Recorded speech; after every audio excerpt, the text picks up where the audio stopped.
ఈరోజు మన గౌరవనీయులు పెద్దలు నిజామాబాద్ రూరల్ శాసనసభ్యులు మన రేకులపల్లి భూపతి రెడ్డి సార్ గారి సూచనల మేరకు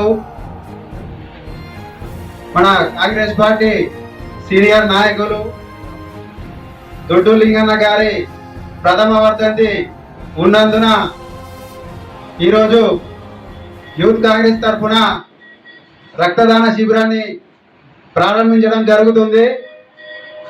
రక్తదానం గురించి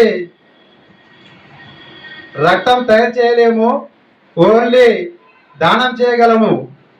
రక్తదానం చేసి ఇంకొకరికి స్ఫూర్తినిద్దాం. మరియు మన చుట్టుపక్కల జరుగుతున్న పరిస్థితులు చూస్తున్నాం. గర్భిణీ స్త్రీలు కానీ చాలా మంది రక్త తీవ్రతతో బాధపడుతుంటారు. కాబట్టి ప్రతి ఒక్కరూ 3 నెలలకు ఒకసారి రక్తదానం చేసి ఇంకొకరి ప్రాణాలు నిలపగలరని మా యువజన కాంగ్రెస్ తరఫున తెలియజేస్తున్నాను. రక్తదానం చేసి ఎంతో మందికి స్ఫూర్తినివ్వాలని తెలుపుతున్నాను. ఎందుకంటే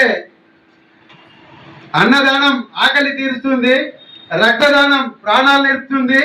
కాబట్టి ప్రతి ఒక్కరూ ఎక్కడున్నా ఏ పరిస్థితులు ఉన్నా వీలైనంత మట్టుకు రక్తదానం ఇచ్చి అందరి ప్రాణాలు నిలపాలని మా యువజన కాంగ్రెస్ తరఫున కోరుకుంటున్నాను.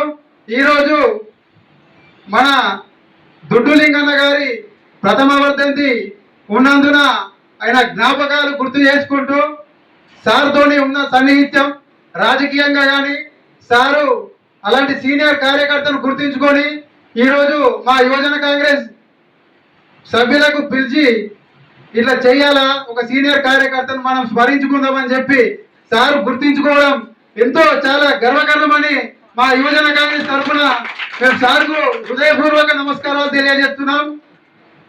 ఆయన పార్టీకి చేసిన సేవలు ఎన్నో ఉన్నాయి. ఇలాగనే మన సంక్షేమ ఫలితాలు కానీ మన ఇలాంటి ఎన్నో కార్యక్రమాలు మనం జనాల్లోకి తీసుకెళ్ళాలి. మనం కాంగ్రెస్ పార్టీ చేస్తున్న సంక్షేమ ఫలితాలు జనాల్లోకి తీసుకెళ్లాలా. ఈరోజు ఇందిరమ్మ ఇల్లు అయితేనేమి, సన్న బియ్యం అయితేనేమి, కరెంటు అయితేనేమి, ఇలా చాలా ఇప్పుడు మైనార్టీ సోదరులకు కుట్టు మిషన్లేమి, ఇలా చాలా సంక్షేమ పథకాలు మనకు మన రేవంత్ రెడ్డి గారు అందిస్తున్న సంక్షేమ పథకాలు మన గౌరవనీయులు పెద్దలు రేకులపల్లి భూపతి రెడ్డి గారు చేస్తున్న సేవలు గుర్తించుకొని మనం గ్రామాన అందరూ జనాల్లోకి తీసుకెళ్లి ఈ అంశాలను గుర్తు చేయాలని కోరుతున్నాను.